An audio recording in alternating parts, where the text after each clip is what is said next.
Muy buenas noches, queridos estudiantes. En esta oportunidad vamos a tratar el tema de monitoreo ambiental de la calidad del agua, aire y suelo. Son tres diferentes ramas, ¿no?, del monitoreo. Y pues en esta oportunidad las hemos englobado en un solo curso y pues vamos a tratar de darles algunos conocimientos básicos para que puedan también ustedes aplicarlo en las actividades que tal vez desempeñamos generalmente en campo, pues no es cuando se hace el monitoreo ambiental. Bueno, vamos a iniciar y cualquier consulta o duda, pues nos lo escriben por el chat. Listo, vamos a comenzar con una breve introducción, haciendo alusión al monitoreo ambiental. Bueno, ¿a qué se refiere el monitoreo ambiental? El monitoreo ambiental es un conjunto de técnicas, procedimientos utilizados para observar y registrar parámetros específicos del medio ambiente, como son la calidad del aire, agua, suelo, la biodiversidad y clima. Estas observaciones ayudan a establecer lo que conocemos como líneas bases. ¿Para qué? Para identificar tendencias y con la finalidad de cumplir la normativa legal y garantizar la protección del entorno. Bueno, aquí tenemos algunos conceptos básicos de los cuales pues vamos a ir tal vez tocando durante la sesión. Primero tenemos el contaminante, lo cual nos indica que es cualquier sustancia o agente físico, químico o biológico presente en el medio ambiente, que pues que tiene concentraciones que puedan causar daño o interferir los procesos naturales y la salud de los seres vivos. Ejemplo, el plomo, el dióxido de azufre, los pesticidas, no hay muchos más. También tenemos el término de calidad ambiental, el cual se refiere al estado del medio ambiente en función de sus niveles de pureza, salud y sostenibilidad. Es una medida de la capacidad del entorno para soportar la vida y las actividades humanas sin degradarse significativamente. También tenemos el término frecuencia de monitoreo. ¿A qué nos referimos con frecuencia de monitoreo? A la regularidad con la cual se realizan las mediciones ambientales, o serían los monitoreos ambientales en este caso, pues, ¿no? Pueden ser de forma continua, o sea que se registran datos a diario, horariamente, cada 24 horas, ¿no? También tenemos una forma periódica en la cual está pues la mensual, la semestral, la anual, ¿no? También una un monitoreo, una frecuencia puntual, dependiendo también pues de los objetivos que tengamos dentro de nuestro programa o dentro de nuestra investigación. También tenemos la escala espacial, que es el alcance geográfico del monitoreo que vamos a realizar. Puede ser un monitoreo local, por ejemplo, un río o un bosque, regional a una cuenca hidrográfica, o global, ¿no? Con un monitoreo del cambio climático. Ahora tenemos la palabra también y el impacto ambiental. Es cualquier alteración significativa del medio ambiente causada por actividades humanas o fenómenos naturales. Y pues el monitoreo ambiental nos permite identificar, medir y mitigar estos impactos. También tenemos a la evaluación ambiental, que es el análisis e interpretación de los datos recopilados durante el monitoreo con el fin de entender el estado actual del entorno, detectar problemas y proponer soluciones. Tenemos también aquí lo que conocemos como un cambio temporal, que hace pues referencia a la variación de los parámetros ambientales a lo largo del tiempo. El monitoreo ambiental permite identificar tendencias y patrones estacionales o de largo plazo. También tenemos los tan conocidos SIG, ¿no? Los sistemas de información geográfica, pues que se aplican, que es una herramienta tecnológica que se utiliza para recopilar datos a través del tiempo, ¿no? Los sistemas de información geográfica nos permiten analizar, tal vez bajo imágenes, cómo es que el uso de suelo, tal vez la calidad del agua, ha sido alterada, ¿no? También tenemos las normas y estándares ambientales que son los límites aceptables establecidos por los organismos regulatorios para ciertos parámetros ambientales. Aquí vamos a tocar un tema también puntual, la importancia del monitoreo en cada ámbito, ¿no? Primero tenemos el agua. ¿Por qué es importante monitorear el agua? Porque el agua da soporte a la biodiversidad acuática. La vida en ríos, lagos y océanos depende de una calidad adecuada del agua. También tenemos el consumo seguro del agua. ¿A qué nos referimos? El agua que consumimos debe ser potable para nuestro consumo, para el consumo humano. El parámetro pues, que nos dan es entre 6,5 a 8,5. Nuestro agua debería estar con ese pH, ¿no? Y hay muchos más parámetros que debemos cumplir para que nuestro agua pueda ser potable. También tenemos la higiene y saneamiento. Todos usamos el agua para tal vez realizar nuestra higiene personal y pues para actividades de saneamiento. También tenemos el impacto en las comunidades vulnerables. Muchas veces el tema del monitoreo ambiental es un tema tal vez desconocido para las personas que están en algunas comunidades vulnerables y pues que sufren muchas veces algunos derrames, sufren algunos abusos por parte de algunas empresas que no, que simplemente contaminan y pues no se hacen responsables de esta contaminación. También tenemos la importancia del monitoreo del aire, en el cual pues si no tenemos una buena calidad del monitoreo de aire, vamos a contraer enfermedades respiratorias pues están asociadas con el asma, la bronquitis, el cáncer de pulmón y enfermedades cardiovasculares. También tenemos algunos efectos en niños y ancianos, pues estos son más susceptibles a la contaminación al inhalar estas partículas que se encuentran en suspensión en el aire. Y si nosotros estamos a una exposición prolongada, pues reduce la esperanza de vida debido a enfermedades cardiovasculares y cáncer. En las plantas, el aire es importante para que éstas puedan realizar la fotosíntesis y la productividad.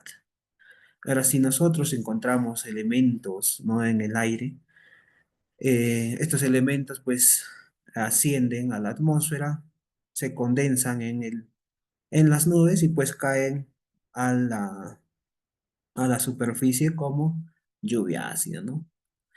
Perdiendo así la capacidad eh, de producción de los suelos, ¿no? También tenemos la pérdida de la biodiversidad por la contaminación del aire. Y por último tenemos el tema de los suelos, en el cual la función principal tal vez que podemos ver es la producción de alimentos. Si nosotros tenemos un suelo contaminado, lo primero que se va a afectar es pues la calidad y la seguridad de los alimentos que nosotros estamos consumiendo. También el acceso a agua limpia. Si nosotros tenemos un suelo contaminado, viene la lluvia y pues el suelo recepciona la lluvia y si nosotros tenemos un suelo contaminado, el agua que se infiltra pasa por el suelo y pues el agua que va a la fuente de agua subterránea termina contaminándose. También el suelo es importante para el ciclo de nutrientes y también cumplen una función muy importante en la regulación del clima. Capturan y almacenan carbono, contribuyendo a mitigar el cambio climático, muy conocido el tema del cambio climático, y también se ve el tema de la biodiversidad del suelo. Para mantener la calidad del agua, el aire y el suelo, es fundamental para garantizar la salud pública y la sostenibilidad ambiental.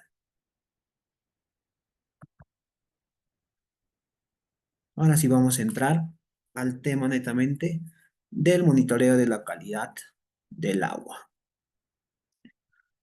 La calidad del agua es un proceso sistemático que implica la recolección, análisis y evaluación de parámetros físicos, químicos, biológicos y microbiológicos del agua, con el objetivo de determinar el estado, identificar tal vez algunas fuentes de contaminación por las cuales pues, este agua puede estar contaminada y y garantizar su sostenibilidad y seguridad para el consumo humano, la vida acuática y otros usos que se le puede dar a este recurso.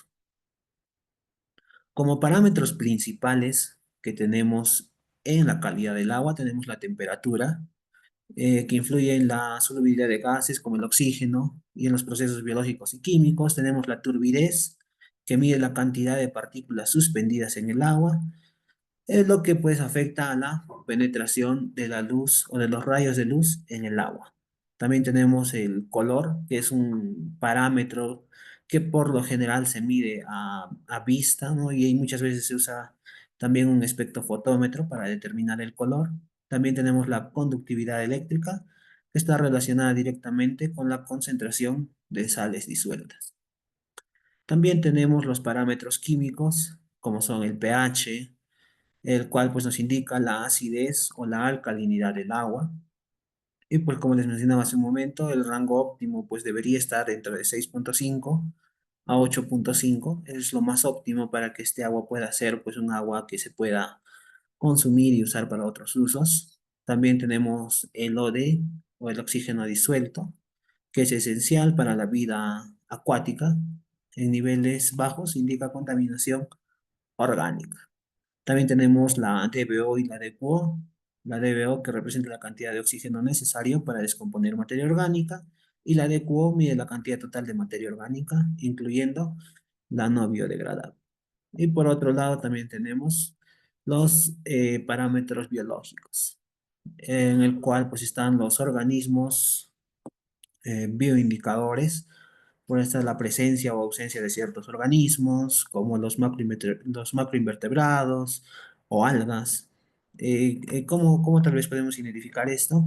En algunos, tal vez, cuerpos de agua, no hay ciertas presencias de macroinvertebrados o de algas, y pues esto nos indica que el agua puede estar contaminado o también puede estar en óptimas condiciones, ¿no? Es tal vez un parámetro que se puede visualizar. También tenemos a los coliformes y a uno de tal vez los principales, el Escherichia coli, que son indicadores de contaminación fecal y riesgos para la salud humana. Bueno, tenemos también los métodos de monitoreo, en los cuales pues tenemos el muestreo. Tiene un objetivo único de recolectar una muestra que represente las características del cuerpo de agua o fuente de interés. Para este tema, nosotros como ya ingenieros ambientales debemos tener en mente, debemos tener presente que nosotros al momento de hacer un monitoreo no podemos tal vez agarrar una fuente de agua superficial o subterránea y empezar el monitoreo tal vez a creer o a criterio propio, no a criterio nuestro. Muchas veces lo que suele pasar en industrias, cuando viene la fiscalización y muchos otros entes para hacer este tema de los muestreos, generalmente realizan muestreos en puntos que no se debería hacer el muestreo o en puntos que tal vez ya el contaminante ya ha sido disuelto por el agua y pues las empresas simplemente terminan librando fácilmente, ¿no? Este tipo de controles, ¿no? Y simplemente pues queda en una supervisión y no hay tal vez un seguimiento, y pues estas empresas siguen contaminando y contaminando y nunca tal vez hacen algo por remediar ese tipo de contaminación. Tenemos el monitoreo según el propósito del muestreo, en el cual tenemos un muestreo puntual, donde pues se prioriza la recolección de una muestra en un momento y lugar específicos. Se usa para evaluar condiciones en un instante preciso, como después de un derrame. Tal vez algunos nos recordaremos del derrame que hubo por Lima hace ya unos 2, 3 años, si no me equivoco. Y pues en esta zona era necesario pues un muestreo puntual, ¿no? Un muestreo en la zona del derrame, un muestreo en el área afectada, ¿no? Imagínense, pasa el derrame y yo me voy a monitorear a 1 kilómetro arriba o 2 kilómetros arriba. Tal vez sí va a haber presencia de contaminante, pero no va a ser pues la óptima, ¿no? La realidad del punto. Entonces, un muestreo puntual muchas veces se usa para este tipo de problemas in situ, ¿no? Donde el problema sea ocasionado, para determinar cuánto realmente ha sido la contaminación al haberse vertido o al haberse, eh, claro, más que todo vertido algún tipo de líquido o algún residuo sólido, ¿no? Dentro de los cuerpos de agua. También tenemos un muestreo compuesto, en la cual pues, se combina varias muestras recolectadas en diferentes momentos o puntos, proporcionando un promedio representativo. Es útil para cuerpos de agua con variaciones significativas durante el día. Aquí más que todo tenemos un muestreo en el cual pues se empiezan a realizar diferentes muestras durante el día, tal vez, o durante varios momentos en un cuerpo de agua, ¿no? Para que nosotros, ¿con qué finalidad este muestreo compuesto? Muchas veces durante el día pasan muchas variaciones significativas. Entonces, tal vez si nosotros solamente medimos en un horario, ya no va a ser pues nuestra muestra representativa, sino que va a alterar algunos parámetros. También tenemos el muestreo continuo, en el cual se emplean equipos automáticos para recolectar datos de forma constante y en tiempo real. Generalmente este tipo de muestreos se hacen con equipos ya instalados o estáticos, en el cual pues nosotros dejamos el equipo en un cierto punto y este equipo va registrando los datos. Va registrando los datos, puede ser cada minuto, cada segundo, cada hora, cada 8 horas, cada 24 horas, según a cómo nosotros lo programemos, ¿no? Pero generalmente en este tipo de muestreos continuos lo que se analiza es la temperatura y el oxígeno disuelto en el agua. Bueno, también tenemos el monitoreo según la ubicación, en el cual pues tenemos tres. Tenemos el monitoreo superficial, en el cual se recolectan muestras en la capa superior del agua. Es común en ríos, lagos y océanos. No simplemente recolectamos la muestra de la superficie. Tenemos otro tipo de muestreo que es el muestreo a profundidad. Para esto se utilizan las botellas Van Door o las botellas Niskin para recolectar muestras a diferentes profundidades, ¿no? Hay veces tal vez hay contaminación en un cierto área y pues nosotros queremos determinar pues no hasta cuál es la profundidad de esta contaminación, cómo es que está afectando, hasta qué profundidad, ¿no? Y entonces se utilizan estas botellas, se introducen en el agua, tienen un sistema en el cual pues se abre la boquilla y recolectan el agua y se vuelven a cerrar. Y se saca la muestra y pues se lleva a examinar. También tenemos las de zona literal. Se centran en áreas cercanas a la orilla, donde puedan acumularse contaminantes provenientes de actividades humanas. Aquí, por ejemplo, generalmente en los cuerpos de agua superficiales, ¿no? En los ríos, eh, por lo general vemos mucha presencia tal vez de residuos, de desembocaduras de desagües, tantas problemáticas que hay. Este tipo de muestreos se realiza justamente en las orillas, ¿no? En las orillas de los ríos con la finalidad de determinar también estos contaminantes. Bueno, también tenemos, según el tipo de agua, ¿no? Tenemos tres tipos de agua. El agua superficial, los que son de los ríos, lagos, océanos, embalses, todo el agua que corre libremente y lo podemos ver. Por otro lado, tenemos al agua subterránea, en el cual pues generalmente son las aguas de pozo. Aquí, por ejemplo, donde yo vivo, es muy común hacer este tipo de muestreos. ¿Por qué? Porque generalmente la población aquí en la zona de Juliaca y en aledaños no cuenta con un sistema de saneamiento, no tienen agua potable como tal.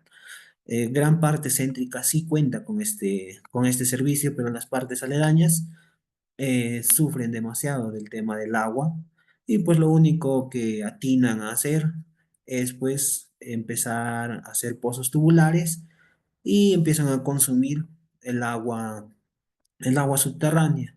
Pero ¿qué pasa? Esta misma población que hace pues el pozo tubular, metros más allá, hacen sus letrinas, ¿no?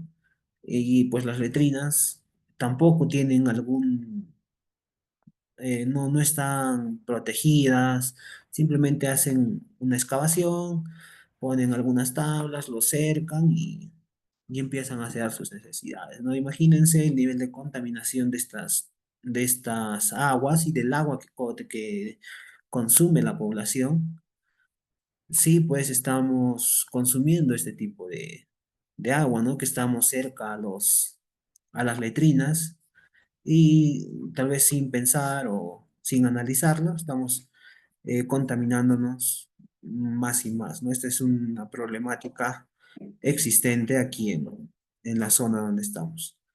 También tenemos el tema de las aguas residuales, que aquí, por ejemplo, en Culiaca no hay una planta de aguas residuales, hay fosas de oxidación, pero más no.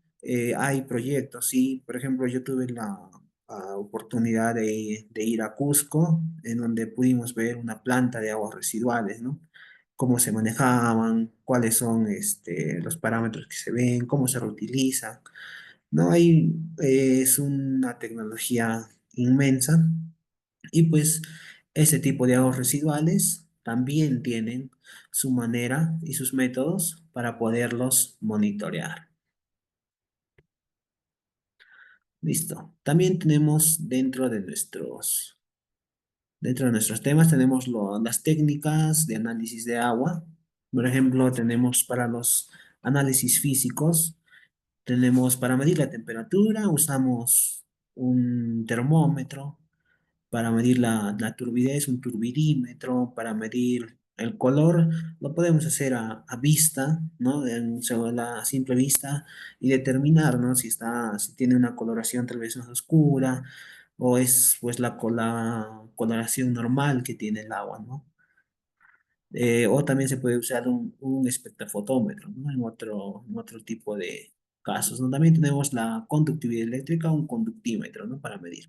Ahora, muchas veces este tipo de análisis no se hace por separado, ¿no? Muchas veces hay equipos que se llaman los multiparámetros, en los cuales tú puedes medir conductividad, puedes medir temperatura y varios parámetros más con un solo equipo.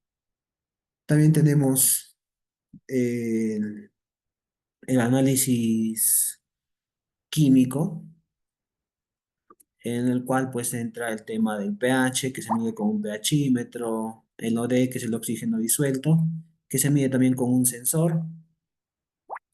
También tenemos el DBO y el BQO, ¿no? Que estos de aquí no se miden directamente, sino que necesitan pasar por un periodo de incubación y pues para posteriormente estos puedan ser medidos, ¿no? Estos para el DBO y el DQO no son parámetros que podamos determinar en el momento. En cambio, el pH, el oxígeno disuelto, la temperatura, la conductividad, la turbidez, ¿no? Y el color son parámetros que se pueden medir tal vez muy rápidamente. Ahora hay parámetros de campo, por ejemplo, la temperatura debería ser medida en campo. No es tal vez un error que muchas veces se comete, traer la muestra y no tomar la temperatura en campo, ¿no? ¿Qué pasa? Tu muestra ya está completamente alterada, ¿no? En la temperatura. El pH también debería ser medido en campo, el oxígeno disuelto también y la conductividad eléctrica de igual manera. Y por último tenemos los análisis biológicos, en el cual pues están las bacterias coliformes y el más conocido, el E. coli. ¿Listo? Es para realizar este tipo de análisis, se realizan cultivos en el cual pues se dejan durante 24 horas, 48 horas y 72 horas y se empiezan a contar las colonias con un contador de colonias. Y pues se determina cuál es la presencia de estas bacterias o coliformes, ¿no? En el agua. Listo. Tenemos también el tema de las normativas con respecto a lo que es el tema de la calidad del agua. Tenemos primeramente a la Organización Mundial de la Salud. La OMS publica una directriz para la calidad del agua potable que sirven como referencia global, ¿no? Todos se rigen más o menos a lo que dice la OMS, ¿no? Donde se establecen pues límites de contaminantes físicos, químicos, biológicos y radiológicos que pueden estar presentes en el agua. También tenemos una directriz de la Unión Europea en el cual pues la Unión Europea adopta esta directiva para garantizar la protección de los recursos hídricos y mejorar su calidad y se centra en la gestión sostenible de aguas superficiales, subterráneas, costeras y de estuarios. Y por último tenemos a la EPA, la Agencia de Protección Ambiental de los Estados Unidos, el cual pues tiene dos leyes, la Ley de Agua Potable Segura y la Ley de Agua Limpia. Estas dos leyes nos indican cuáles son los parámetros, qué límites no debemos sobrepasar y todo eso. En el Perú tenemos normativas, ¿no? Significativas. Tenemos el Decreto Supremo 031 2010 de salud, en el cual pues nos indica los parámetros para el agua potable, ¿no? Para el agua que debería ser para consumo humano. También tenemos el Decreto Supremo número 04, 2017 del Ministerio del Ambiente, en el cual es los estándares de calidad ambiental para agua. Y también tenemos el Decreto Supremo número 010-2010 del Ministerio del Ambiente, en el cual nos indica los límites máximos permisibles. Ahora, ¿cuándo se debe usar un ECA y cuándo un LMP? Un LMP se usa en el punto de descarga. Ahí, si nosotros tomamos un muestreo en el punto de descarga donde se realiza la contaminación inicial, se diría pues así, en ese punto se debería aplicar un límite máximo permisible para saber cuánto es la contaminación que esta industria, tal vez esta planta de tratamiento de aguas residuales está vertiendo a un cuerpo de agua superficial. Ahora, para nosotros poder aplicar el ECA en ese mismo cuerpo de agua superficial, debemos hacerlo aguas arriba y aguas abajo. ¿Por qué? Aguas arriba para saber cómo es que este agua está viniendo, cómo es que este agua, este cuerpo de agua está antes de poder llegar al punto de descarga. Y una vez llegado al punto de descarga, aguas abajo, ver cómo es que el contaminante ya vertido se ha disuelto con el agua y cuánto es todavía la contaminación que va a ir arrastrando este cuerpo de agua superficial. Bueno, hasta aquí tal vez si hubiera alguna pregunta, tal vez estamos atentos a sus preguntas también. Bueno, si no fuera así, vamos a continuar con el tema del monitoreo de la calidad del aire, ¿no? Este es un tema también importante y pues tenemos principalmente algunos parámetros que como profesionales y como estudiantes tal vez ya los conocemos, ¿no? Tenemos el material particulado 2.5, tenemos el material particulado 10. Estos dos son los más comunes en todo lo que es análisis de la calidad del aire.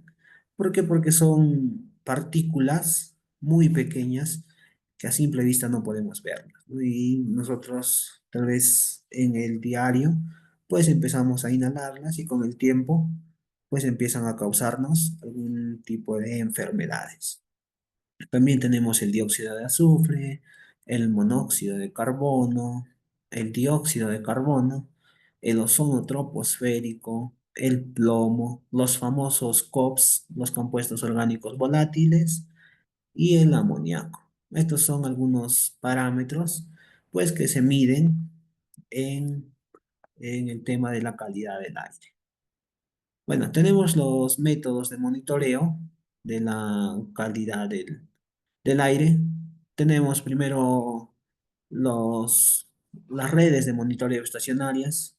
Generalmente estas redes de monitoreo estacionarias, en Lima hay una red de monitoreo, tal vez algunos la conocen, está en un distrito, ahorita no recuerdo muy bien el nombre, pero este distrito de Lima pues cuenta con una amplia red de monitoreo, ¿no? Que se puede ver en tiempo real, pero esta red no es una red móvil, no es una red que está en ciertos lugares, en puntos críticos, y pues durante el día empieza a registrar en tiempo real los datos.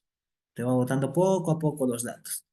Tal vez el problema que se tiene es que el acceso a la información no es gratuita, y dos, que tal vez algunos de estas estaciones que se cuentan en la zona, pues no miden todos los parámetros, ¿no? Algunas se han dañado, otras no cuentan o con algún parámetro. Y pues tal vez esa es un poquito la dificultad que se tiene aquí en Perú. También tenemos los monitoreos móviles.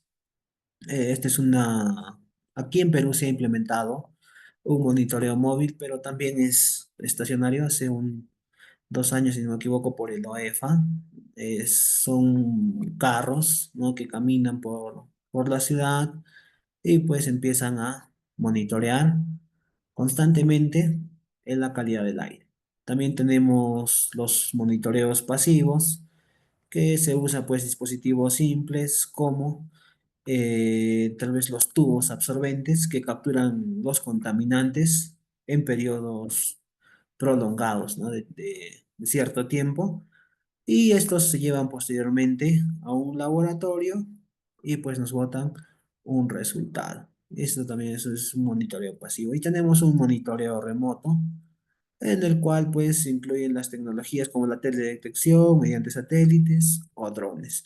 Hace un tiempo, por ejemplo, eh, estaba de moda el tema de usar los SIG para todo lo que era el monitoreo de dispersión de contaminantes, ¿no? Ahora casi no se escucha mucho este término.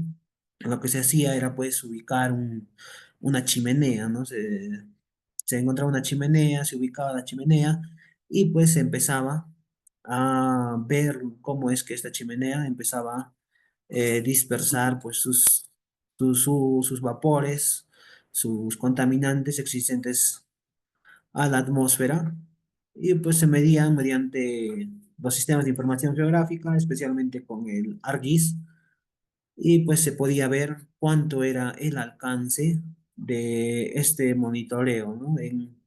Tal vez no en tiempo real, pero sí una estimación. Bueno, tenemos las fuentes de contaminación del aire, pues en las cuales tenemos que son aquellas actividades, procesos o fenómenos naturales que liberan contaminantes al ambiente. Estas fuentes pueden clasificarse en dos, en naturales y antropogénicas. Las naturales, pues son a causa de los fenómenos naturales, tal vez eh, todo lo natural, ¿no? Y las antropogénicas causadas por nosotros, por los seres humanos, ¿no? Y dependiendo de su origen, también se pueden categorizar según su localización, como fuentes puntuales, móviles o de áreas difusas. Bueno, tenemos aquí también el tema de las fuentes naturales y las fuentes antropogénicas. Bueno, las fuentes naturales. Tenemos a los incendios forestales. Generalmente, pues, estos incendios se producen, ¿no? Muchas veces tal vez, hay veces empezamos a jugar en algún momento y se nos descontrola y se quema todo, ¿no? Generalmente pasa aquí, por ejemplo, por donde yo radico, pues, hay veces hay festividades en las cuales pues la gente sube al cerro y empieza a quemar, ¿no? Y muchas veces por querer o tal vez ser partícipes se queman un poco y se les empieza a descontrolar, ¿no? Ahora en la selva, por ejemplo, el año pasado hemos visto, ¿no? Cómo es que los incendios forestales empezaron a arrasar, ¿no? No solamente en Perú, en Bolivia, en Brasil, en muchos lugares, estos incendios forestales generaron una contaminación tremenda, ¿no? Por ejemplo, claro, el año pasado cuando se hablaba justamente sobre los incendios forestales, ocurrió algo muy curioso, ¿no? En la ciudad de Puno, nunca se había visto el cielo tal vez tan nublado, había como una bruma, había como un ambiente distinto, ¿no? Y todos se preguntaban qué es lo que estaba pasando, pues, ¿no? ¿Por qué no era, ¿no? Lo normal? Y pues se llegó a determinar que este, este tipo de microclima, de alguna otra manera, que se generó en la ciudad de Puno, pues era debido a la causa de los incendios que se estaban produciendo en Bolivia, pues, ¿no? Que estábamos nosotros aquí mucho más cerca a la frontera y pues aparecía como como un manto de humo, ¿no? Un poco, no era tal vez mucho, pero sí se sentía un poco la variación de este microclima, ¿no? También tenemos como fuente natural a la descomposición biológica, el famoso compost o el vermicompost, ¿no? Esta descomposición biológica, cuando nosotros hacemos este proceso, sí reducimos en gran parte, ¿no? Estos residuos para que no puedan terminar tal vez en los rellenos sanitarios, pero nosotros al momento de hacer la descomposición empezamos a generar también gases de efecto invernadero, que pues estos se elevan a la atmósfera. También tenemos la erupción de los volcanes. Muchas veces hay volcanes activos, inactivos, ¿no? Y generalmente los activos son los que pues producen este tipo de erupciones y pues terminan generando una contaminación tremenda pues en el lugar y en el momento en el cual estos ocurren. También tenemos a la vegetación en el cual pues podemos encontrar algunas plantas y algunos arbustos que emiten cierto tipo de gases de efecto invernadero, ¿no?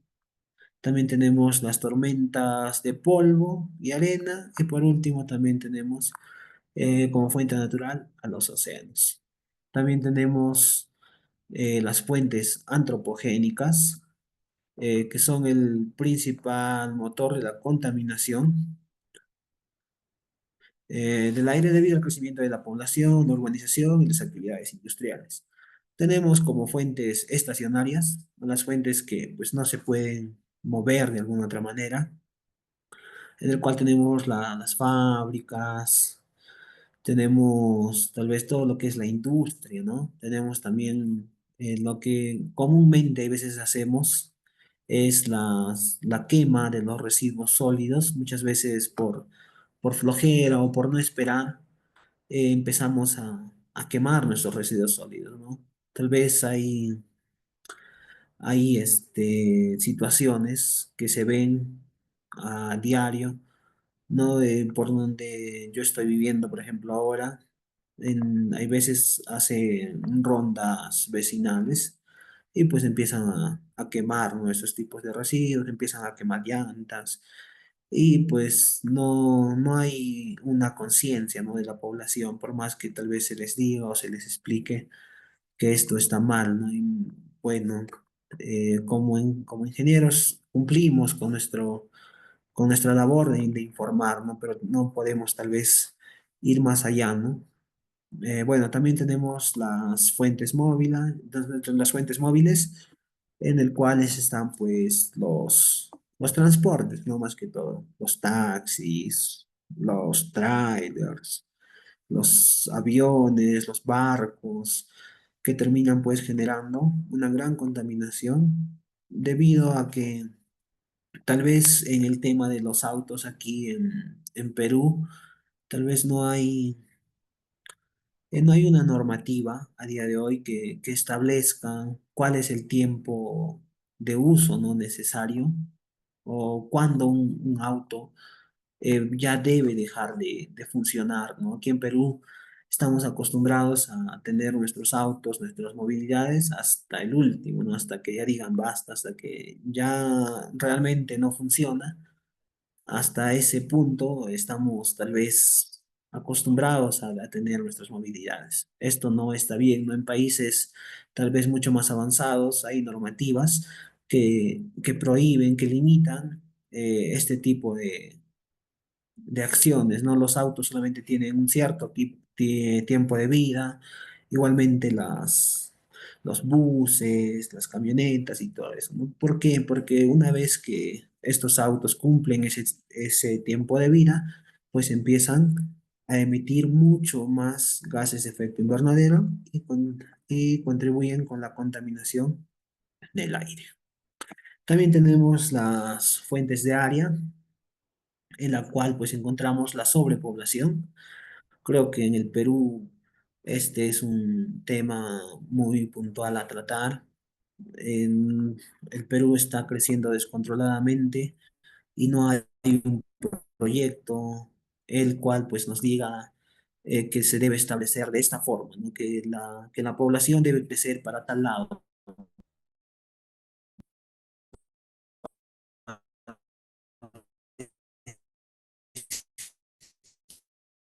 izquierda o para la derecha, para el norte o para el sur, eh, sin, sin tal vez tener algún orden, ¿no?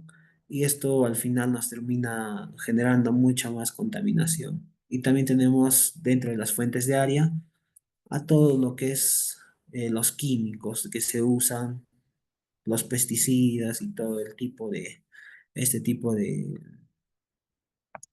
químicos que se usan en las industrias, en muchas otras actividades también. También tenemos las fuentes difusas, en el cual pues tenemos el tema de por ejemplo, en el Perú están ahora mucho el tema de hacer el tema de las carreteras, de hacer nuevos proyectos para que pues la accesibilidad a algunos lugares pueda ser mucho más factible. Y pues en este proyecto tal vez que se tiene, al momento de nosotros movilizar las maquinarias, empezamos a contaminar. También tenemos el tema de eh, a veces almacenamos petróleo o algún otro tipo de combustible fósil en tal vez recipientes inadecuados y pues la bolita se volatilizan, ¿no? Este tipo de combustibles y pues se terminan yendo a la atmósfera. Bueno, en la normativa tenemos algunas directrices y algunas normativas también para aquí, para Perú, en las normativas tenemos la directriz de la OMS para la calidad del aire.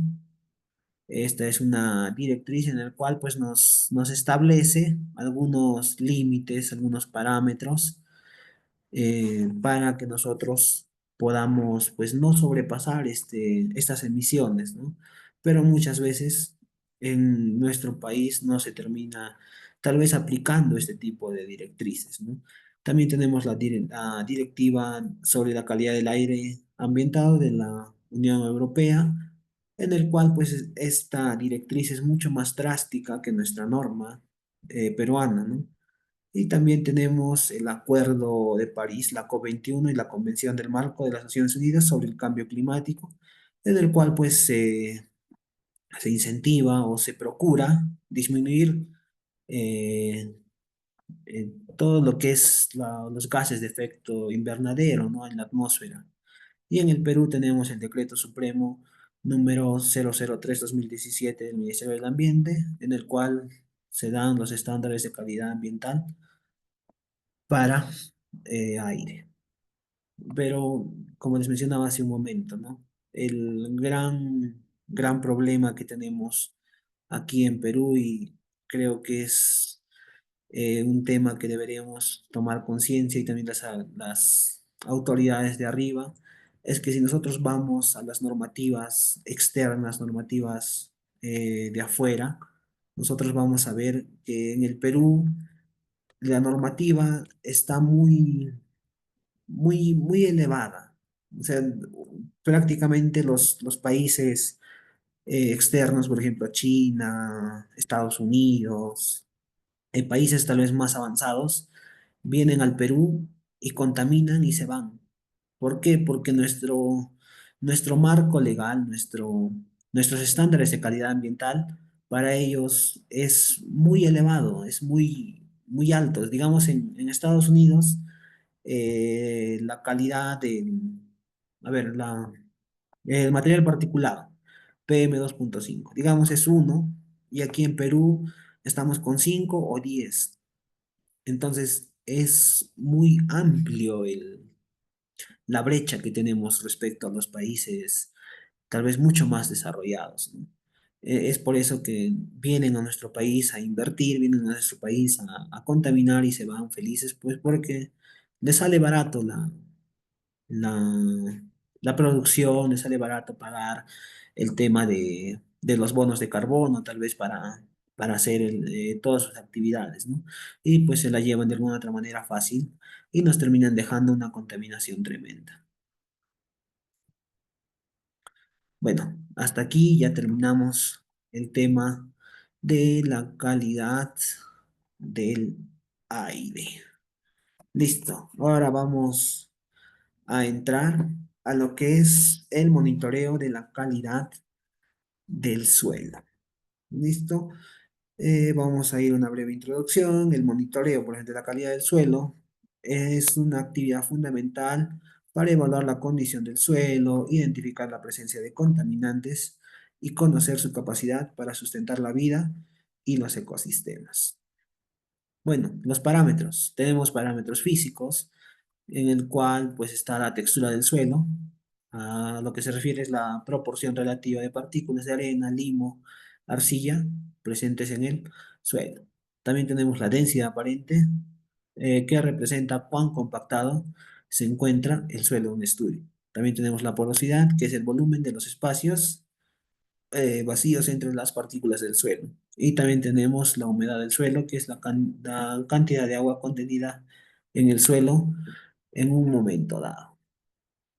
Tenemos los parámetros químicos, dentro de los cuales está pues el pH del suelo, que mide la acidez o alcalinidad del suelo. Tenemos el contenido de nutrientes, también conocidos como NPK, nitrógeno, fósforo y potasio, que pues estos nutrientes son esenciales para el crecimiento de las plantas. También tenemos la capacidad de intercambio catiónico, en el cual se nos hace referencia a la capacidad del suelo para retener o liberar cationes como el calcio, magnesio y potasio. También tenemos dentro de esta categoría los metales pesados como el plomo, el cadmio, el arsénico, el mercurio y entre otros metales pesados, ¿no? Que, bueno, están presentes en el suelo debido a fuentes industriales, agrícolas y naturales. Generalmente a fuentes tal vez más industriales y agrícolas son las que se pueden ver, ¿no?, en la contaminación. Por último, tenemos la salinidad, que es la concentración de sales solubles en el suelo, principalmente sales de sodio, calcio y magnesio. También tenemos los parámetros biológicos, en el cual está la actividad microbiana del suelo, se refiere a la presencia y actividad de microorganismos como bacterias, hongos, actinobacterias y más. También tenemos la biodiversidad del suelo, que se requiere a la diversidad de organismos que habitan el suelo, como lombrices, insectos, bacterias y hongos. Y por último tenemos el carbono orgánico del suelo, los famosos COS. Es el carbono contenido en la materia orgánica, residuos de plantas, animales y microorganismos. Dentro de los parámetros biológicos, nos mencionaba el tema de la biodiversidad del suelo.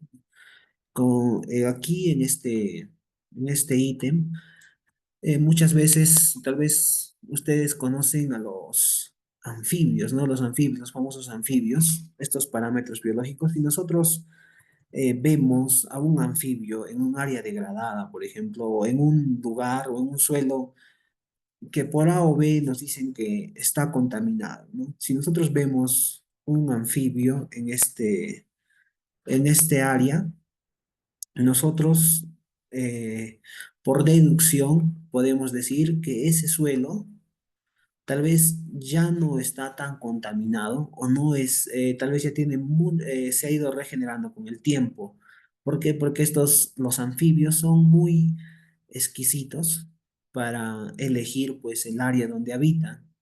Y pues si hay presencia de estos anfibios, es que ese suelo, de alguna otra manera, se ha ido regenerando con el tiempo. ¿Listo? Entonces, este tipo de parámetros biológicos pues se pueden determinar a vista. Bueno, tenemos las técnicas de muestreo de suelo, en el cual pues podemos encontrar lo que es el muestreo aleatorio. El muestreo aleatorio consiste en tomar muestras de manera completamente al azar dentro del área determinada. No es vamos a un área determinada y empezamos a tomar muestras aleatorias. Pero este tipo de muestreo se aplica generalmente en terrenos que son de característica similar, no tal vez en un terreno que tenga variaciones, ¿no? Sino que en un terreno que sea tal vez una planicie y que pueda tener las mismas características en ambas esquinas, tal vez no en ambos lados, en toda la parcela de terreno que se va a hacer el muestreo. También tenemos el muestreo sistemático.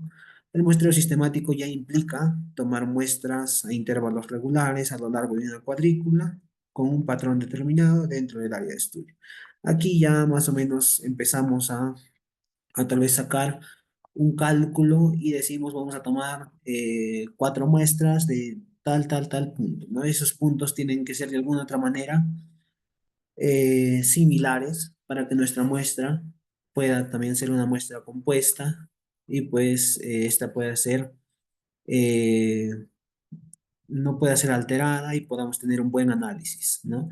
También tenemos un muestreo en estratos, en el cual pues el muestreo en estratos se refiere a que el área en el cual vamos a realizar nuestro monitoreo se van a dividir en subáreas o estratos homogéneos y pues se van a tomar diferentes tipos de muestras, se van a empezar a tomar las muestras. Hay veces este tipo de muestreo se aplica cuando el suelo en el cual pues se va a hacer el monitoreo son diferentes tipos de suelos o tienen diferente uso de suelo o pues o son diferentes características topográficas, ¿no? Pues del lugar. Dependiendo a esto es que se hace un muestreo estratificado. También tenemos un muestreo por cuadrícula, el cual este método consiste en dividir el área de estudio en una cuadrícula de celdas de tamaño fijo y tomar muestras en las intersecciones de las celdas o el centro de cada celda. En esto se divide el terreno, se hacen como cuadrículas y pues en las intersecciones empezamos a tomar muestras. También tenemos el muestreo de perfil. Generalmente en este tipo de muestreos se hace como una calicata, pues en resumen, no se hace una calicata y pues según a las capas del suelo se empieza a sacar las muestras. Ese es un muestreo de perfil. También tenemos un muestreo combinado en el cual pues este método implica tomar muestras de diversas técnicas, en las cuales tenemos las aleatorias, sistemáticas, estratificadas, y combinarlas para tener una muestra representativa. Por último, tenemos el muestreo con barrena o sacador de suelo. Este tipo de muestreos es más tal vez el que nos va a dar resultados mucho más óptimos, en el cual pues se utilizan las barreras o secadores de suelo, que son herramientas cilíndricas de diferentes profundidades. Estas muestras se recolectan de manera continua, permitiendo un análisis más detallado de las capas del suelo. Listo, tenemos también aquí un poco el tema de la profundidad. ¿Cuál debe ser la profundidad óptima para nosotros realizar nuestros muestreos? Tenemos para evaluar la calidad general del suelo, los nutrientes y la actividad microbiana, pues se debe hacer el muestreo en la parte superficial, o sea, del suelo a unos 10 centímetros. Esa es la parte superficial. También tenemos la capa subsuperficial, que hace referencia de los 10 a 20 centímetros o de los 20 a 30 centímetros para el análisis de la distribución de nutrientes a mayor profundidad y evaluar el impacto de la actividad agrícola o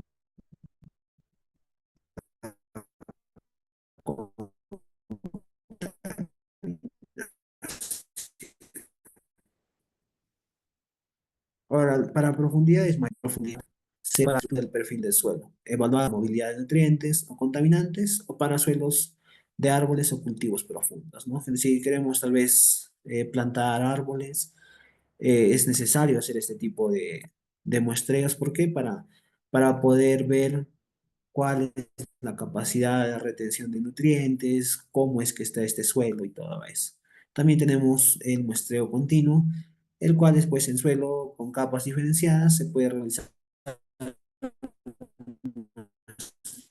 muestreo continuo con intervalo de calicata, ¿no? Una calicata, hacemos una calicata y los primeros 10 empezamos con el primer muestreo de profundidad, a los otros de 10 a 20 otro muestreo, de 20 a 30 otro muestreo y así sucesivamente. También para determinar cuál es la distribución de los nutrientes, cómo es que estos están en movimiento con el suelo, ¿no? Y pues para determinar según al estudio que nosotros queramos realizar.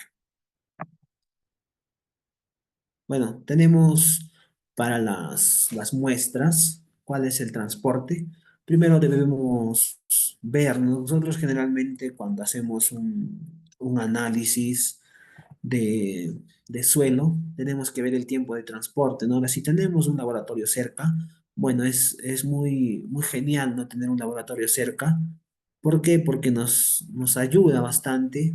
Hacemos el monitoreo y pues lo llevamos rápidamente al laboratorio, empezamos a trabajar, pues, ¿no? Los parámetros que necesitamos. Pero por lo general, lo que suele pasar es que no tenemos un laboratorio cerca y pues nosotros debemos considerar el tiempo de transporte que va a demorar pues en llegar nuestras muestras hasta el laboratorio. ¿No? Por ejemplo, hay algunos parámetros que se pueden medir hasta con 7 días, ¿no? Hasta eh, con 7 días hábiles después de haber tomado pues la muestra, con 7 días después, posteriores. Digamos, yo tomo el día lunes mi muestra.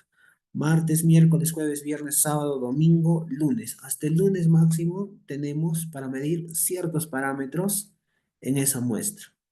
Ahora, hay otros parámetros que todavía que con el mismo suelo duran hasta 14 días. Entonces, si tú mandas a un laboratorio tus muestras, tienes que tener muy en cuenta esto. Y cuando nosotros procuremos mandar nuestras muestras al laboratorio, siempre pidamos, uno, la cadena de custodia, dos, pidamos también cuál es el protocolo que tiene el laboratorio para poder realizar las muestras. Imagínense, yo mando mis muestras, no sé cómo es el protocolo del laboratorio, yo mando y me dicen, ¿sabes qué? Tu muestra ha sido rechazada por... Entonces, antes de iniciar, pues tal vez este tipo de muestreos, nosotros debemos tener en cuenta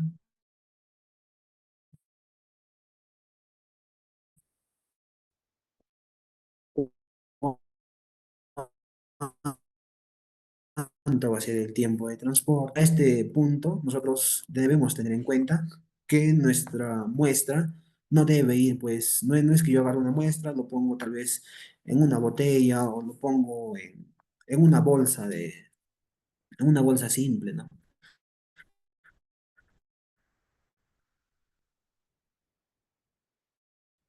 Debemos tener mucho a nuestro querer o a nuestro pensar, nuestro monitoreo, pues simplemente vamos a terminar alterando los parámetros de nuestras muestras y pues los resultados que tengamos al final va a ser un resultado fantasma, ¿no? Un resultado que no está acorde a la realidad que tenemos. También debemos evitar las temperaturas extremas, ¿no? Si nosotros, por ejemplo, vamos a mandar nuestras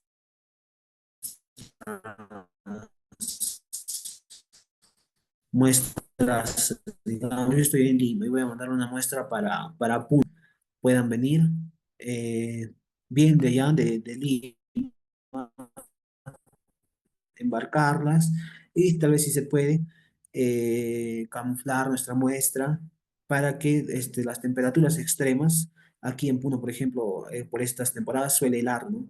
Imagínense, termina alterándose tu muestra por las condiciones climáticas, ¿no? También se debe usar las cajas de transporte. Y acá un punto muy importante. Hace algún tiempo tuve la oportunidad de trabajar en laboratorio y pasaba mucho el tema del etiquetado. Si nosotros vamos a mandar una muestra, sea de agua, de aire o de suelo a un laboratorio, hagamos muy bien nuestra cadena de custodia y etiquetemos muy bien nuestra muestra. ¿Por qué? Porque al momento de que llega al laboratorio, el que está en el laboratorio no sabe de qué es tu muestra. Tu muestra llega al laboratorio y él dice, ¿ahora qué hago? ¿No? Ahora esta muestra no está ni bien etiquetada, no tiene especificaciones de qué se debe hacer. eh, o sea, no sabe tampoco el día que se ha tomado la muestra, pasaban muchas cosas, ¿no? Decía, eh, no, decía día, digamos, 20 de julio y era 24 de agosto, digamos, ya había pasado más de un mes. Entonces, ese tipo de problemas, ese tipo de etiquetados, no podemos tener nosotros como profesionales. Nosotros como profesionales debemos saber cuál es el tiempo estimado en el cual nuestra muestra puede durar para hacer cierto tipo de análisis, cómo debe ser nuestro etiquetado, eh, anotar tal vez algunos parámetros de campo, ¿no? Muchas veces mandan en suelo, en agua, por ejemplo, generalmente pasa esto en agua, los parámetros de campo que se deberían medir in situ, los mandan al laboratorio, ¿no? Me traen una muestra y me dicen, mide el pH de esta muestra, pero yo le digo, ¿cómo mido el pH de esta muestra si este parámetro debe ser medido en campo? Ese, yo como profesional no puedo medir el pH, pero no establece el mismo pH que yo tenía en campo. Entonces debemos también nosotros tener en mente eso. Listo. También tenemos los métodos de conservación, en el cual está la homogenización, en el cual pues las muestras deben ser bien mezcladas después de ser extraídas, generalmente en casos donde se tomaron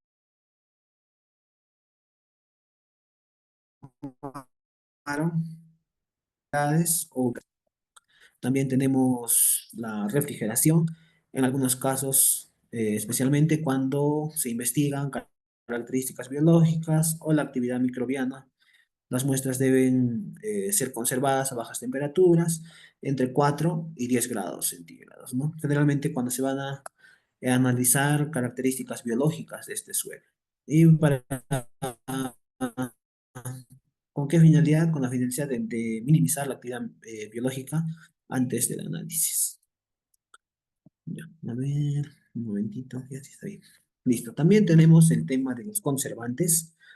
Como mencioné hace un momento, los conservantes o tal vez las muestras de suelo, muy pocas muestras necesitan conservantes o muy pocos parámetros necesitan conservantes. En muestras con contenido biológico, eh, es pues recomendable usar conservantes específicos, ¿no? No podemos nosotros echar conservantes por echar, tal vez. Nosotros debemos saber cuál es el protocolo del laboratorio y según a lo que el laboratorio nos predispone, usar el tema del alcohol, el formaldehído, dependiendo del análisis que se va a realizar en tu muestra.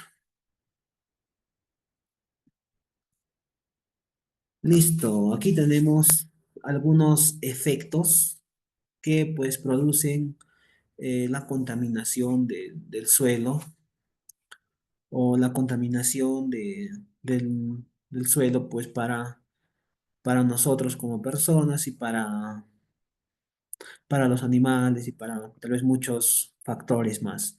Tenemos dentro de los efectos en la agricultura la reducción de la fertilidad del suelo, que es un factor muy importante. Pues si nosotros tenemos un suelo que no es rico en nutrientes, que tal vez está muy erosionado, en este suelo no va a ser muy rico en nutrientes y pues por ende va a reducir la fertilidad del suelo, ¿no? Ahora también hay que tener en cuenta que nosotros no podemos en un mismo suelo sembrar y sembrar un mismo producto, ¿no? No es sembrar por sembrar. Debemos también nosotros aplicar el tema de la rotación de cultivos para que pues la reducción de la fertilidad del suelo no se pueda alterar. También tenemos la toxicidad para las plantas. Si las plantas terminan absorbiendo este tipo de contaminantes del suelo como los metales pesados y muchos otros contaminantes, ¿qué pasa? Simplemente las plantas van a absorber esos contaminantes y muchas veces nosotros consumimos estas plantas o estos frutos que dan también, ¿no? También tenemos daño a la microbiota del suelo, tenemos el impacto en la salud de los cultivos, los mismos cultivos se empiezan a enfermar, empiezan a llegar plagas y terminan muriendo. También tenemos los riesgos para la salud humana, en el cual pues podemos presentar lo que les mencionaba hace un momento. Nosotros mismos terminamos consumiendo estos productos que derivan del suelo. También tenemos la muerte de los microorganismos benéficos. Si nosotros tenemos un suelo contaminado, muy pocas veces vamos a encontrar microorganismos benéficos. ¿Por qué? Porque simplemente estos murieron. Y los impactos en en el ecosistema tenemos a la destrucción de los hábitats naturales, la alteración del ciclo de nutrientes, ¿no? Esto es algo muy importante. Si nosotros alteramos el ciclo de nutrientes, pues generamos una contaminación tremenda que a la postre nos generará muchos más problemas, ¿no? Como el tema del cambio climático y más. También tenemos efectos sobre la fauna del suelo y tenemos, si nosotros contaminamos el suelo, por ende, vamos a terminar contaminando el agua y el aire. Listo.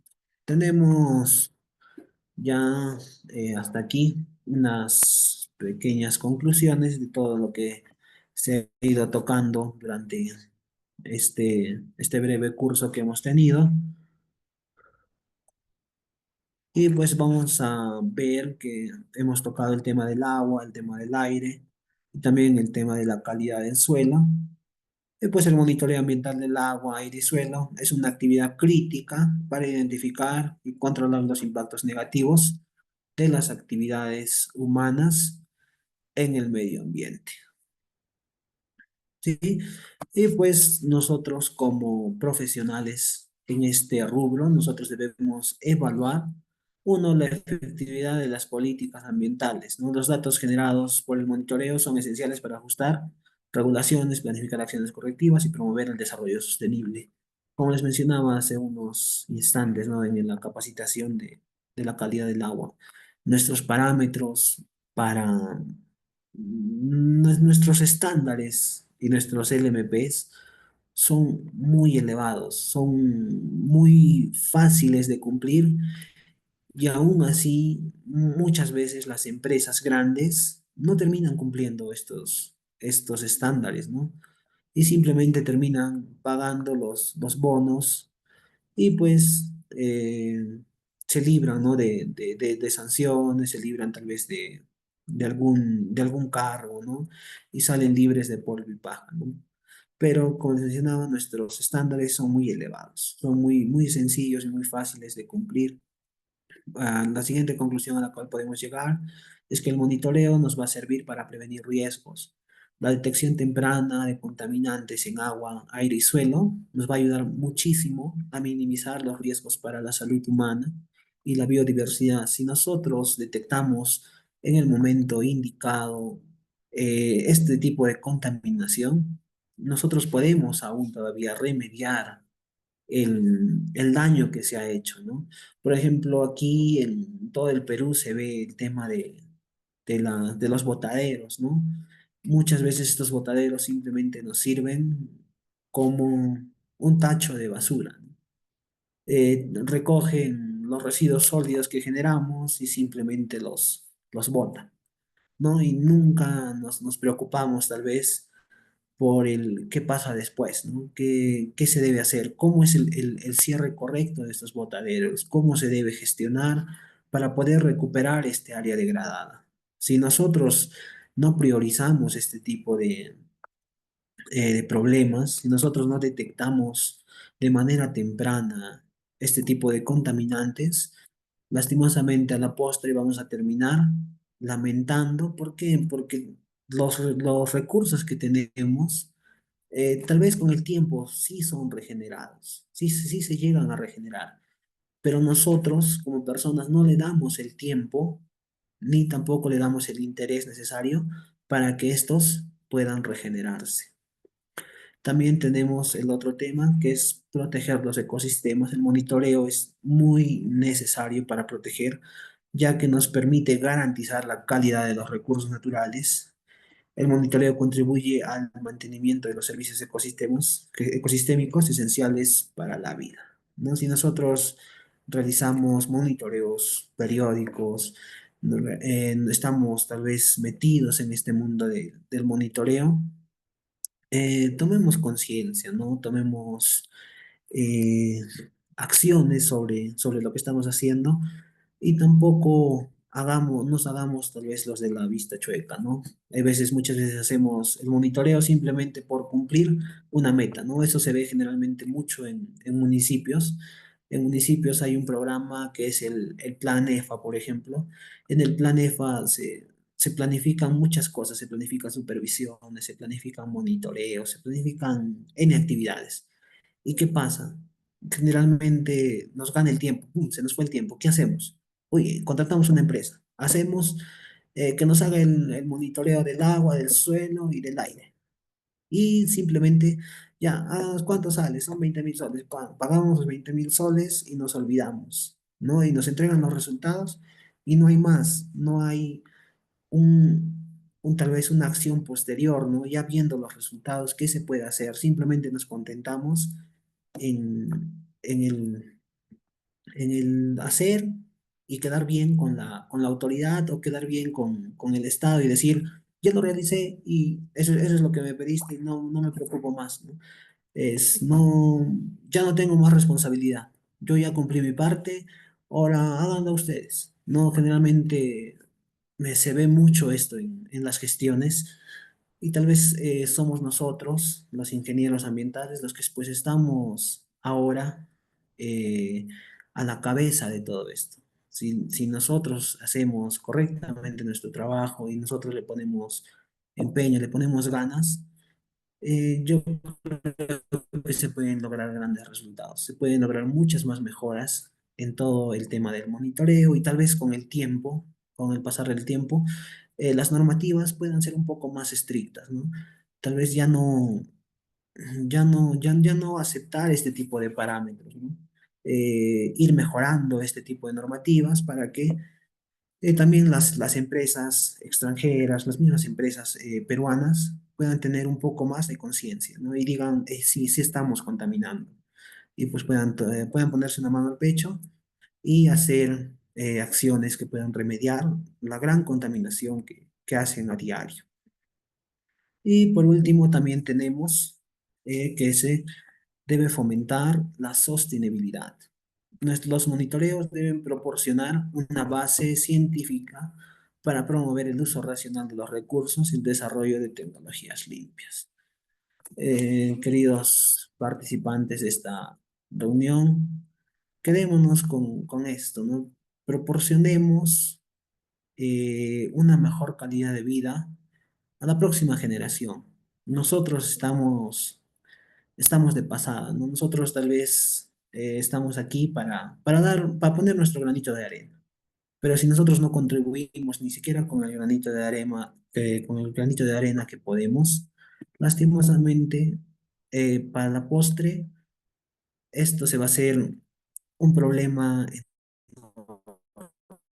¿no? Y cuando venga la próxima generación, pues simplemente no va a haber recursos suficientes para que estos puedan tener la vida o la calidad de vida que por lo menos hemos tenido nosotros. No procuremos poner de nuestra parte y pues lograr con el tiempo tal vez mejorar un poco todo lo que tenemos, ¿no? Eso sería, queridos profesionales. Si hay tal vez alguna pregunta, alguna consulta, estoy abierto a a responder.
Ya, a ver, vamos a responder algunas preguntas que nos han realizado a través de la plataforma de Facebook. Bueno, como nos menciona, acá nos dice Johnny FH, dice, el monitoreo del agua, ¿cómo se realiza? ¿Aguas arriba o aguas abajo? ¿O existe un protocolo de acuerdo a la actividad que se realiza? Bueno, por lo general existe un protocolo. Hay un protocolo, que es el protocolo de monitoreo ambiental. Las personas que han accedido al curso van a tener el acceso a un link de Drive en donde se va a subir todo el material de la clase, también se van a subir algunas leyes que se han mencionado, algunas normativas, y se va a subir los protocolos. Y pues en estos protocolos nos mencionan que cómo se debería hacer el aguas arriba, aguas abajo. Digamos, tenemos una planta de tratamiento de aguas residuales. De esto, la planta de tratamiento de aguas residuales recibe el agua contaminada y pues pasa el tratamiento. Y una vez que termine el tratamiento, este agua debe desembocar, si es que tiene un permiso previamente otorgado, en un cuerpo de agua superficial. Entonces, cuando esta planta de tratamiento de agua superficial desemboca en un cuerpo de agua superficial, lo primero que se hace es medir en el área donde desemboca o en el punto central donde cae el agua residual tratada con el cuerpo superficial, ahí se debe aplicar un LMP. Ahora, ¿cómo se aplica aguas arriba, aguas abajo? Por lo general, se hace 50 metros aguas arriba o 100 metros, ¿no? Hasta 100 metros. Aguas arriba. ¿Para qué? Para determinar primeramente cómo está llegando ese agua. Y posteriormente, una vez que el agua ya es vertida y continúa su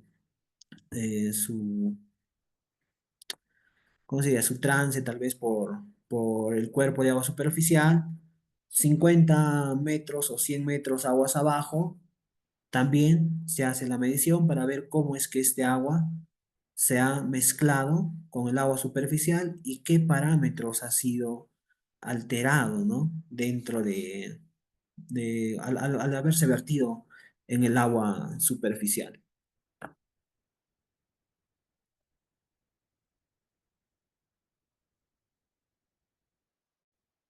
Ya, listo. Bueno, tenemos también una pregunta aquí por el chat del Zoom de Jimmy. Sí, Jimmy, el tema del monitoreo de los parámetros de PM10 y 2.5, generalmente yo usé el tema del EVAN. Tal vez algunos conocen el tema del EVAN. El EVAN aquí está, mira. Esta parte de aquí, ven aquí en la imagen de acá abajito donde estoy con el mouse. Este es un EVAN. Este EVAN lo que hace eh, se conecta a una fuente de energía y este van no mide los dos parámetros a la vez, mide uno por uno, ¿no? Mide primero el PM2.5, tú lo configuras y empiezas a medir, ¿no? Puedes medir PM2.5 y empieza a funcionar. Ps, empieza a girar y empieza a recolectar todas las partículas en suspensión de 2.5, solo las de 2.5. Terminas tu monitoreo, eh, el, el EVAN Lo que te bota son datos reales en una pantallita pequeña y Esteban también tiene un pequeño software en donde se ve y donde se puede imprimir tus resultados, ¿no? de tu medición. Todo eso se programa dentro del equipo. Ahora, para el monitoreo del PM10 se cambia la parte de arriba. Como ven esta partecita de aquí arriba, para hacer el monitoreo del PM10 se cambia ese filtro y se pone el de PM10 y pues de igual manera, se empieza a configurar y se pone en funcionamiento el equipo y te empieza a medir todo lo que es el PM10. Ahora, ¿dónde tomarías las muestras? Generalmente estas muestras tú las puedes tomar en el lugar de interés que tú tengas. Digamos, tienes, no sé, aquí en Juliaca, en la Universidad Peruana de Unión, por ejemplo, había mucho el tema de las ladrilleras, ¿no? Las ladrilleras alrededor del campus. ¿Qué se hizo?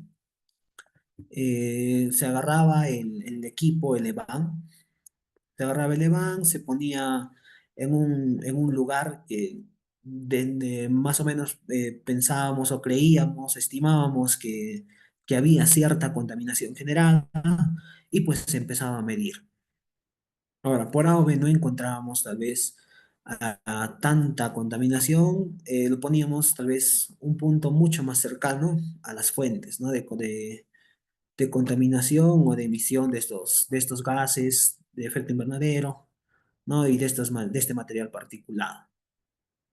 ¿Listo? Y también otra forma de medir este tipo de gases, los gases de efecto invernadero, también es el tren de muestreo, ¿no? El tren de muestreo es muy conocido y pues es diferente al EVAN. El tren de muestreo usa soluciones y estas soluciones posteriormente se llevan a un laboratorio y el laboratorio los analiza y te manda un resultado, ¿no? Estas son las dos maneras en las cuales tal vez puedes medir el PM10, el PM2.5 y también los gases de efecto invernadero.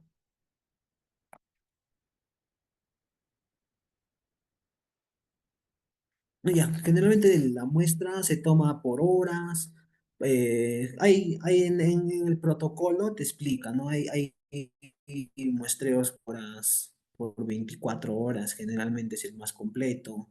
Ahora, tampoco el muestreo también viene acompañado de un periodo, ¿no? O sea, no es que mido hoy día, mido mañana, pasado y pasado, ¿no? Este periodo tiene periodos a veces mensual, trimestral, semestral, anual, según a las actividades que se desarrollan también, ¿no? O la actividad que estás tú midiendo en el momento, ¿no?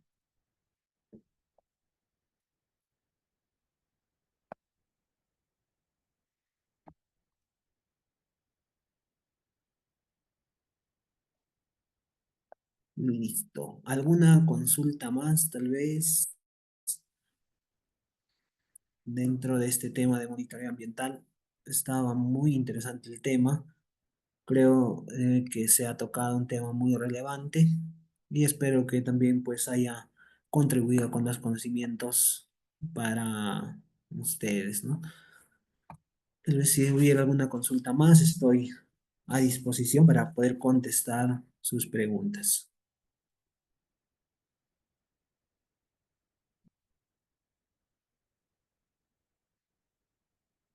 A ver.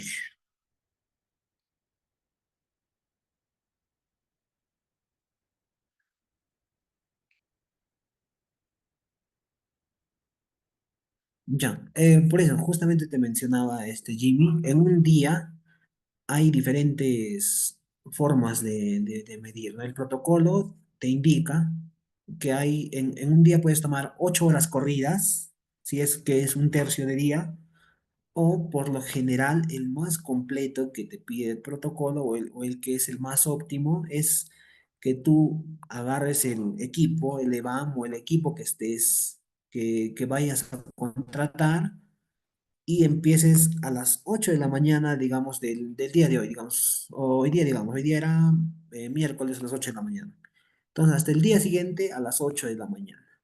Ahí serían 24 horas. Esa data que vas a obtener tú en ese día es muy completa y muy enriquecedora para poder realizar cualquier investigación o cualquier aporte y pues es mucho más precisa que realizar tal vez un monitoreo solamente de 8 horas.